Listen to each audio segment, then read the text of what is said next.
Everyone, मैं आशा करती हूँ आप सभी ठीक होंगे। वीडियो स्टार्ट करने से पहले आज की ये जो आपका 22 फरवरी का पेपर हुआ है इसका शॉर्ट एनालिसिस मैं आपको देती हूँ। आज के पेपर की अगर हम बात करें तो आज का पेपर भी आपका इजी टू मॉडरेट यहाँ पे कहलाया है, क्योंकि देखिए जो चीज़ें आपने एक्सपेक्ट की थी वैसे ही आपसे पूछी गई हैं।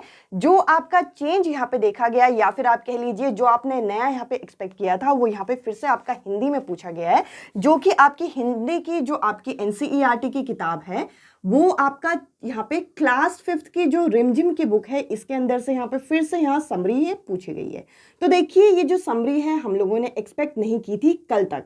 तो देखिए मैंने कल ही आप लोगों के लिए 2 अलग अलग वीडियो यहाँ पे पोस्ट की थी जिसके अंदर 10-10 चैप्टर मैंने कराए थे। 10 चैप्टर आपके क्लास 5th की समरी के और 10 चैप्टर आपके क्लास 4th की समरी की। अगर आप मेरे चैनल पे नए हैं और ये नहीं देखा, और ये जो वीडियो है मैंने बहुत लंबी पोस्ट नहीं की है, मैंने 20-20 मिनट की ये वीडियो डाली है जिसमें 10-10 चैप्टर कराए। अगर नहीं देखा तो ये देख लीजिए। हिंदी की जो एनसीईआरटी समरी है इससे आपके 6 से 7 क्वेश्चन यहाँ पे बन रहे हैं, बहुत इंपॉर्टेंट हो जाता है आपके पेपर पॉइंट ऑफ व्यू से। अब चलिए आज का ये सेशन हम शुरू करते हैं। हेलो एवरीवन, मैं आशा करती हूँ आप सभी ठीक होंगे। मैं काजल धामी आप सभी का स्वागत करती हूँ आपके अपनी चैनल पीपल टीचर में। तो देखिए अगर हम यहाँ पे सेक्शन वाइज बात करें कि सेक्शन वाइज क्या क्या चीज़ें यहाँ पे पूछी गई, तो मैं आप लोगों के लिए यहाँ पे लिख देती हूँ ताकि आप अगर नोट करना चाहें तो इसे नोट कर सकते हैं। अगर हम यहाँ पे पैडागॉजी की बात करें तो देखिए पैडागॉजी में आपका क्या क्या पूछा गया, जो कॉमन चीज़ें हैं वही चीज़ें आपसे पूछी गई। जैसे कि यहाँ पे भी आपका जो क्वेश्चन आया वो आपका एनईपी से क्वेश्चन आया, आपका एनसीएफ से क्वेश्चन आया, इसके अलावा लीडरशिप का आपका क्वेश्चन देखने को मिला। तो देखिए अगर आपके आने वाली शिफ्ट में पेपर है तो इन टॉपिक्स को एक एक बार रिवाइज कर लीजिए और ये समरी को अच्छे से करिए। और समरी में खास बात क्या है कि आप लोगों से ना जो एनसीईआरटी की बुक के अंदर जो कैरेक्टर दे रखे हैं उन कैरेक्टर से संबंधित क्वेश्चन भी पूछ रहे हैं, तो आपको कहीं ना कहीं ये डिटेल में पढ़नी होगी। और ज़्यादा जो अभी तक क्वेश्चन है क्लास 4th और 5th से पूछे गए, अगर ये कवर हो जाए एग्जाम अगर आपका बाद की शिफ्ट में तो आप 3rd भी कर सकते हैं। अब देखिए इसके अलावा यहाँ पे डिसेबिलिटी से क्वेश्चन पूछा गया। डिसेबिलिटी का अगर हम क्वेश्चन देखें तो ऑटिज्म पे बेस्ड था। इसके अलावा देखिए यहां पे आपका निपुण भारत से क्वेश्चन पूछा गया। साथ ही साथ एक क्वेश्चन यहां पे इंस्ट्रक्शनल हार का पूछा गया। इंस्ट्रक्शनल हार जो आपका आरटीई में बता रखा है ये आपका यहाँ पे 45 हार्स है। इसके अलावा एक क्वेश्चन मुझे डायरेक्ट एक कैंडिडेट ने बताया, who coined first child centre approach.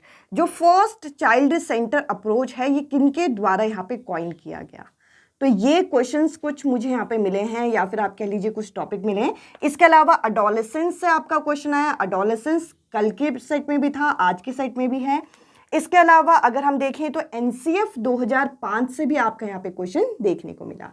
तो देखिए एक बारी मैं ये सारी चीज़ें आपको बता देती हूँ। इसके अलावा आप लोगों का करिकुलम और लेसन प्लान से भी क्वेश्चन है। अगर मैं ईवीएस की बात करूं तो देखिए ईवीएस में थोड़ा सा आपका यहाँ पे 6 to 8 का टच दिया गया।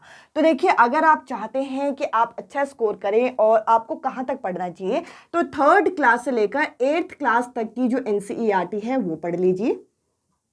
अगर मैं साइंस की बात करूं तो वो जो आपके फाइबर टू फैब्रिक करके जो चैप्टर हैं वहां से क्वेश्चन पूछा जा रहा है, फूड से क्वेश्चन पूछा जा रहा है। इसके अलावा आज के सेट में डाइजेस्टिव सिस्टम से क्वेश्चन पूछा गया, डिजीज से आपका क्वेश्चन पूछा गया। अगर हम एनसीईआरटी 3rd to 5th की बात करें तो देखिए यहाँ पे जो आपका फूलों की घाटी करके एक चैप्टर है, फूलों की घाटी, यहाँ से क्वेश्चन पूछा गया है। तो देखिए सबसे पहले अगर आपके आने वाले सेट में पेपर है तो आप 3rd to 5th की एनसीईआरटी की एक एक लाइन पढ़ लीजिए। उसके बाद टाइम बचता है तो आपके जो कुछ पर्टिकुलर चैप्टर है लाइक रिवर हो गया जो आपको ज्योग्राफी की बुक में मिल जाएगा। इसके अलावा यहाँ पे जैसे कि मैंने बताया आपको कि हम लोगों को फाइबर टू फैब्रिक का क्वेश्चन पूछा जा रहा है, ये आप यहाँ पे कर सकते हैं। तो ये कुछ चीजें हैं जो ईवीएस में पूछी जा रही। ईवीएस का लेवल अगर आपका 8th क्लास तक का लेवल अच्छा है तो आप इजीली यहाँ पे कर पाएंगे। इजीली कहने का मतलब ये है हम लोगों ने इतना इजी एक्सपेक्ट नहीं किया था।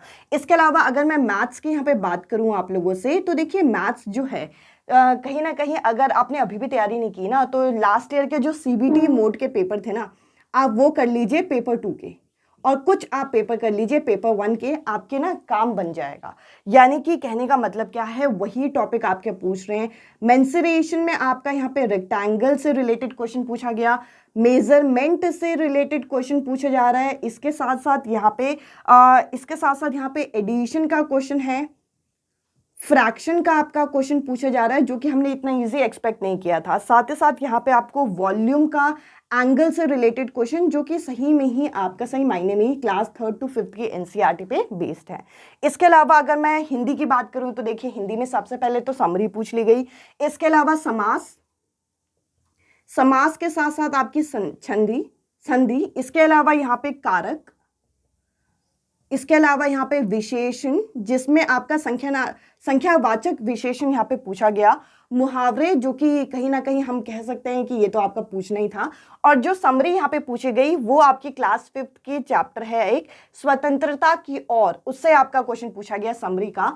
अगर मैं इंग्लिश की बात करूं तो देखिए इंग्लिश में वही आपका एक्टिव पैसिव, इसके अलावा आपका एरर रिलेटेड क्वेश्चन, इसके अलावा आपका प्रेपोजिशन, वॉइस, इन्हीं सब चीज़ों से आपका पूछा जा रहा है। तो देखिए ओवरऑल अगर हम देखें तो कल और आज के शिफ्ट में ज़्यादा कुछ फर्क था नहीं, बल्कि कल हम लोगों को पता नहीं था कि समरी आ सकती है, जबकि आज के शिफ्ट के कैंडिडेट को पता था कि समरी आएगी, तो वो लोग प्रिपेयर भी करके गए होंगे। आई होप ये छोटा सा सेशन आप लोगों के लिए हेल्पफुल रहा हो। और अगर आपने अभी तक भी समरी नहीं की तो प्लीज़ अब टाइम आ गया है। इनफैक्ट मुझे अपने एक कहते हैं ना कि हम लोगों को एक इनर फीलिंग आती है, मुझे ऐसा लग रहा है जो आगे आने वाले शिफ्ट के पेपर होंगे उसमें यहाँ पे समरी के साथ साथ जो कविताएं हैं उनके कवियों के नाम, ये सब चीजें भी वो पूछ सकते हैं। तो देखिए ये सभी चीजें आप तैयार कर लीजिए। क्लास 3rd to 5th अगर बोला है तो ये मायने भी रखते हैं, और कहीं ना कहीं मुझे ऐसा लग रहा है कि आने वाले शिफ्ट में इंग्लिश में भी ये चीज हो सकता है। तो अगर आपके पास टाइम है तो थोड़ा थोड़ा करके ही ये चीजें आप कवर कर लीजिए। और यहाँ पे अगर हम इंग्लिश की बात करें तो देखिए इंग्लिश में बहुत ज्यादा चीजें टफ नहीं आ रही, तो आपको घबराने की जरूरत नहीं है। और मैथ्स का तो मैंने आपको बता दिया आप कहाँ से क्या चीज कर लीजिए। और हाँ, मैथ्स में यहाँ पे ना एक पैटर्न बेस्ड क्वेश्चन भी आ रहा है, यानी कि कहने का मतलब यह है कि कुछ ना कुछ आपका जो मैथ्स है वो आपका रीजनिंग के साथ मिला दिया। और अगर आप ये पूछें कि रीजनिंग कैसा आ रहा है, तो देखिए रीजनिंग में आपके जो वेन डायग्राम से रिलेटेड क्वेश्चन है, इसके अलावा जो सिटिंग अरेंजमेंट से रिलेटेड क्वेश्चन है, ब्लड रिलेशन से जो क्वेश्चन है, वही आपके ये सब चीज़ें आपकी पूछी जा रही है, जो कि आपकी कॉमन रीजनिंग में ये काउंट होती है। तो ये चीज़ें आपसे हो जाएंगी। आपको एग्जाम में बहुत अच्छी तरीके से टाइम मैनेज करना है, क्योंकि देखिए अगर हम पेपर का लेवल देखें तो इससे ये आपका साफ लग रहा है कि कहीं ना कहीं आपका जो यहाँ पे कट ऑफ है वो आपका रेज्ड होने वाली है, वो भी बहुत अच्छे लेवल पे। क्योंकि देखिए कहीं ना कहीं हमने इस लेवल का पेपर यहाँ पे एक्सपेक्ट नहीं किया था। ये तो आप सभी भी जानते हैं कि अगर ऐसा ही पेपर आने वाले शिफ्ट में आता रहा तो एक एक नंबर से भी सिलेक्शन जो है उस पे यहाँ पे कहते हैं कि खतरा जो है वो हो सकता है। और अगर आप यहाँ पे रिवीजन कर रहे हैं तो देखिए बहुत हाई लेवल की चीज़ें आपको करने की कोई ज़रूरत नहीं है। जो आपने बेसिक किया है, अपने बेसिक को अगर आप स्ट्रॉन्ग करेंगे तो चीज़ें बहुत ज़्यादा अच्छी हो जाएंगी। और जैसे मैं बार बार बोल रही हूँ, ये समरी कर लीजिए। ये समरी में मैंने 10-10 चैप्टर यानी कि 20 चैप्टर तो मैंने ही करा दिए। जो चैप्टर रह गए हैं वो भी मैं कोशिश करूँगी कि आप लोगों के साथ पोस्ट करूँ। और साथ ही साथ आप लोग भी कोशिश करिए कि ये समरी जितना आप डिटेल में, मतलब देखिए 10-10 करके आपके 20 चैप्टर तो यहाँ पे आपको ओवरऑल पता चल गया कि इस चैप्टर में यही है। अगर आपके पास टाइम बचता है तो आप यहाँ पे कुछ एप्लीकेशन डाउनलोड करके उसे पूरा भी आप सुन सकते हैं, क्योंकि देखिए कुछ भी टर्म पूछा जा सकता है। बाकी अगर ये 10-10 आप ये जो चैप्टर हैं वो कर लेते हैं तो इनके आपके क्वेश्चंस यहाँ पे नहीं छूटेंगे। तो चलिए आज की इस वीडियो में इतना ही।